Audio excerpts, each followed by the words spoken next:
She was wonderful. She was wonderfully bright. She was wonderfully strong. She was wonderfully innovative. She was wonderfully wonderful in every way. She's somebody who should have been an emerging leader in the company, but she wasn't emerging. When a new position came up, I tapped her on the shoulder and asked her if she was going to apply for the position. She said to me, after looking me dead in the eye, "Huh? What, me?"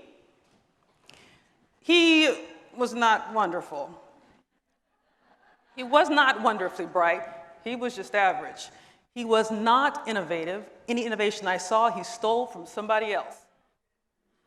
He was not wonderfully strong. What he was arrogant. But it read as strong to the people who mattered, and he tried out for that position, and he got it. I'm Patsy McNeil. I'm a chief medical officer, amongst other things, but I am also a semi-professional mentor. I have 15 mentees on purpose. There's a spreadsheet. Of the 15, 11 of them are people that I tapped on the shoulder. 4 of them are people who approached me. Of the 4, only 1 is a woman. The other 3 are the only men that I have. So, let's talk. I'm told it begins on the playground. Little girls and little boys on the playground in primary school, little girls outperform little boys. And then puberty hits. In the book, The Confidence Code for Girls, a study is referenced. And in that study, they follow a group of kids, about 1,500 of them though, from 8 to 14. In that time frame, the confidence of the girls drops about 30%. Now, the confidence of the boys drops as well, but when the smoke clears at about 14 years old, the boys have 27% higher confidence than the girls. So what's going on here? And by saying this, am I telling you that women are the barriers to their own progress? Is confidence the problem why women are not going into leadership? I wish it were that simple. It's not that simple. Women will try out for a position if they are 100% qualified for that job. The men will try out for that same position if they are 60% qualified for that job. And so if there's 5 qualifications, a woman will be like, I got this, this, and this. I'm gonna try out, maybe they'll take me. And the man will say, I got this, this, and this. They're gonna love me. It is the most bizarre thing. That's not all, though. That's not all. Wittenberg Cox, the CEO of a company that does business consulting, huge study, several years, hundreds of large cap companies looking at gender and leadership.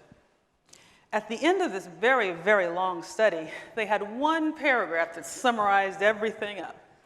And I quote, "It is not the reasons why women do not move up do not lie primarily with women. They are embedded in systems that have evolved over decades that reflect the motivations, values, and views of the majority male. This is not done intentionally or consciously, but is a reflection of the history of the corporation. But as long as these issues remain unseen, they form an intractable barrier to the creation of an inclusive workforce." Lack of self-confidence, challenge. Women are socialized to follow the rules. This is why they will only apply for a job if they are 100% qualified. Embedded in a system that has evolved over decades that reflects the motivations and views of the majority male. This is becoming a little bit complicated. Now, lest you think that women don't apply for leadership, they do.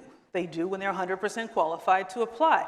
Medscape did a study in 2015, surveyed 3,000 people, 3,000 women in fact, 25% of those women said they had no interest in going into leadership. That leaves over 70% that did have some level of interest in going into leadership. Survey on the entry into a company.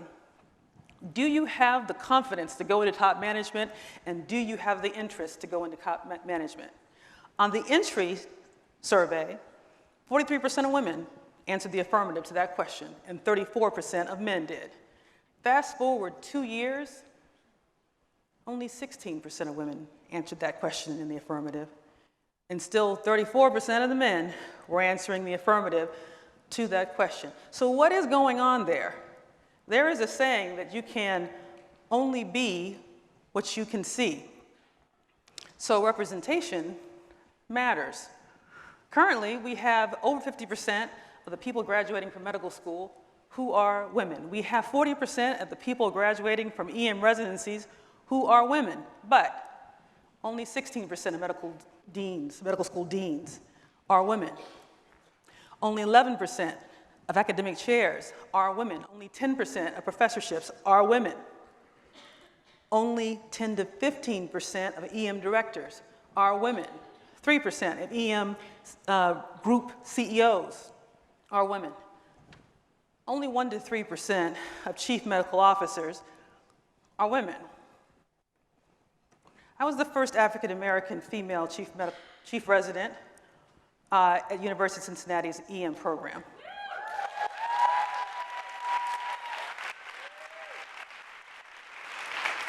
There were no black attendings. There were no full-time female clinical attendings. I was the first African-American female partner in my EM group.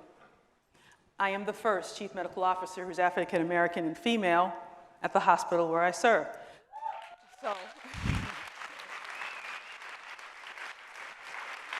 So my summary statement in saying that is that representation matters, but ladies in the room, sometimes you have to stand up, move forward, and kick representation in the face, okay? Only you can do that. Now, am I smart? Yep, we're all smart. Did I get encouragement along the way? You better believe it. I listen to every word. That encouragement is always around for you as well. Lastly, am I fearless? Nope. I just do it afraid in a very nice pair of shoes.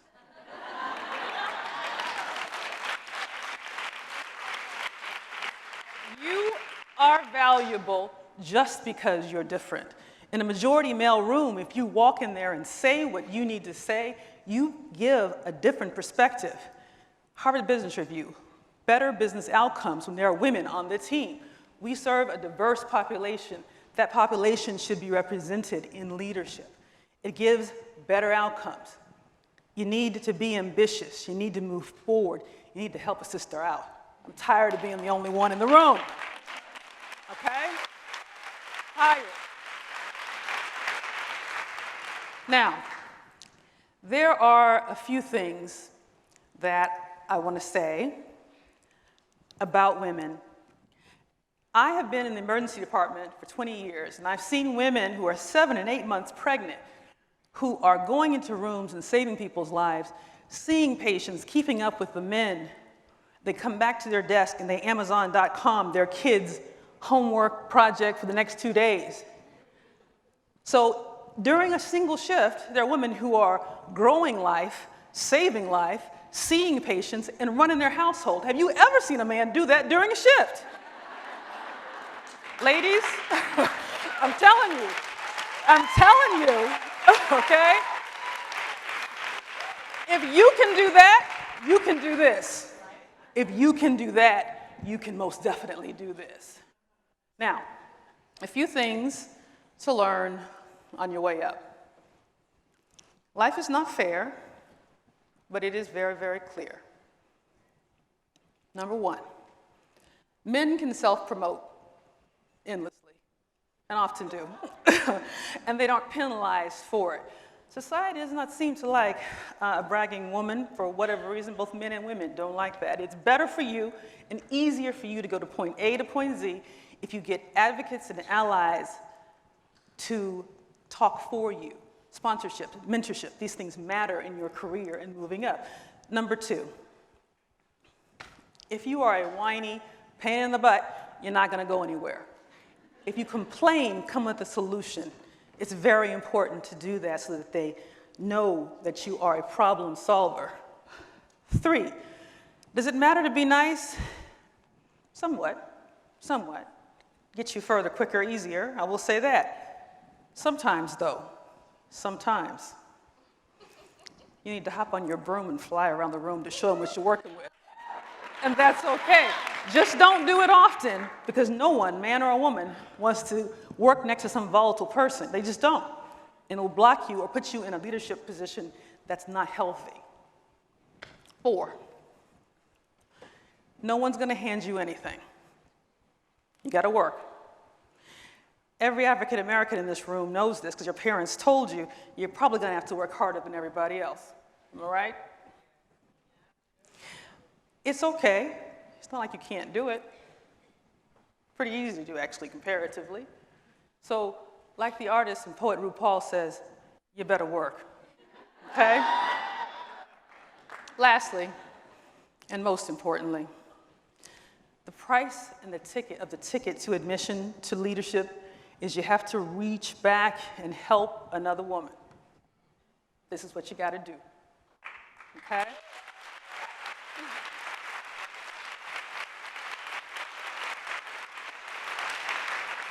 I was a lead physician author in U.S. Acute Care Solutions, National Staffing Company's parental leave policy. When I was on the team leading to build that, USACS thought I was doing it for them. I was doing it for you.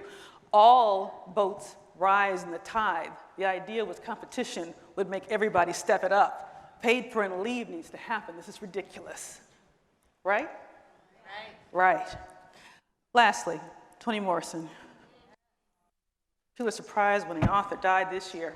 She said it best when she said, ladies, when you get these jobs that you have been so brilliantly trained for, it is your real job that if you are free, you must free somebody else. And if you are in power, you must empower somebody else. I'm Patsy McNeil. Join me. Ambition. Embrace it. Thank you.